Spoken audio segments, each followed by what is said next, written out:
ಯುಗಾದಿ ಹಬ್ಬಕ್ಕೆ 2 ರೆಸಿಪಿ ತಗೊಂಡು ಬಂದಿದ್ದೀನಿ. ಒಂದು ಬೇವು ಬೆಲ್ಲ, ಇನ್ನೊಂದು ಪಚಡಿ.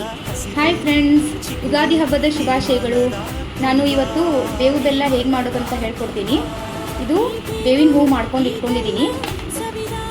ಹೂವೆಲ್ಲ ತೆಗೆದುಬಿಟ್ಟು ನಾನು ಬೇವಿನ ಹೂವು ಮಾಡ್ಕೊಂಡು ಇಟ್ಕೊಂಡಿದ್ದೀನಿ.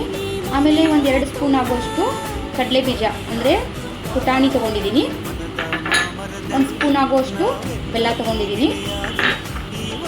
1-2 ಸ್ಪೂನ್ ಆಗೋಷ್ಟು ಕೊಬ್ಬರಿ ತುರಿ ತೊಗೊಂಡಿದ್ದೀನಿ. ಇವಾಗ ಹೇಗೆ ಮಾಡೋಣ ಅಂತ ಹೇಳ್ಕೊಡ್ತೀನಿ ಫ್ರೆಂಡ್ಸ್. ಈ ಹೂವೆಲ್ಲ ಇದಕ್ಕೆ ಹಾಕೋತೀನಿ.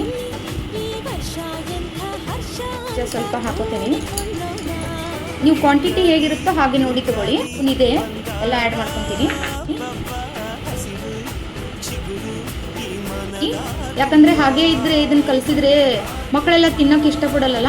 ನಾನು ಇದನ್ನು ಗ್ರೈಂಡರ್ಗೆ ಹಾಕಿಬಿಟ್ಟು ಪುಡಿ ಮಾಡ್ಕೊತೀನಿ. ನೋಡಿ ಫ್ರೆಂಡ್ಸ್, ಹೀಗಾಗಿದೆ. ತುಂಬ ಸಣ್ಣದಾಗಿ ಮಾಡ್ಕೋಬೇಡಿ, ಸ್ವಲ್ಪ ಹೀಗಿಟ್ಕೊಳ್ಳಿ ಅಂದರೆ ಚೆನ್ನಾಗಿರುತ್ತೆ. ಯುಗಾದಿ ಹಬ್ಬಕ್ಕೆ ಬೇವು ಬೆಲ್ಲ ಸಿದ್ಧ. ನಮ್ಮ ಚಾನಲ್ಗೆ ಬೇಗ ಸಬ್ಸ್ಕ್ರೈಬ್ ಮಾಡ್ಕೊಳ್ಳಿ friends. Preethi's kitchen Kannada. Happy Ugadi to you all. Ugadi ಹಬ್ಬಕ್ಕೆ ಸ್ಪೆಷಲ್ ಪಚಡಿ ಮಾಡಿ ತೋರಿಸ್ತೀನಿ. ಫಸ್ಟು 2 ಚಮಚದಷ್ಟು ಹುಣಸೆ ಹಣ್ಣನ್ನು ತೊಗೊಂಡು ನಾನು ನೀರು ಮಾಡ್ಕೊಂಡಿದ್ದೀನಿ. ಇದನ್ನು ಇದಕ್ಕೆ ಹಾಕ್ಕೊತೀನಿ.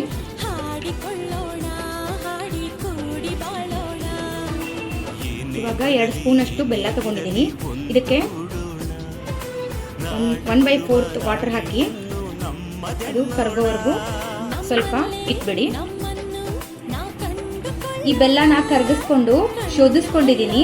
ಯಾಕಂದರೆ ಅದರಲ್ಲಿ ಏನಾದರೂ ಕಸ ಕಡ್ಡಿ ಇರುತ್ತಲ್ಲ, ಸೊ ನೀವು ಶೋಧಿಸ್ಕೊಂಡು ಇದಕ್ಕೆ ಆ್ಯಡ್ ಮಾಡಿ. ಇವಾಗ ಇದು ಬೇವಿನ ಎಲೆದು ಹೂ ಇರುತ್ತಲ್ಲ, ಈ ಹೂವನ್ನು ಅದರಲ್ಲಿ ಆ್ಯಡ್ ಮಾಡ್ಕೊಳ್ಳಿ.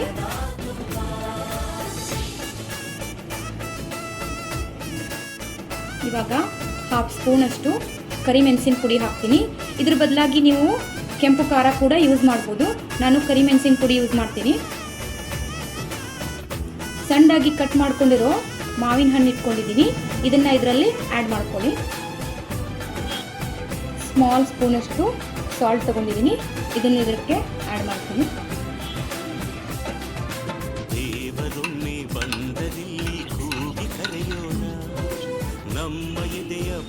ಇವಾಗ ಎಲ್ಲ ಚೆನ್ನಾಗಿ ಮಿಕ್ಸ್ ಮಾಡ್ಕೊಳ್ಳಿ. ಯುಗಾದಿ ಹಬ್ಬದ ಪಚಡಿ ಸವಿಯಲು ಸಿದ್ಧ. ಟ್ರೈ ಮಾಡ್ಕೊಳ್ಳಿ. Preethi's kitchen Kannada. Thanks for watching.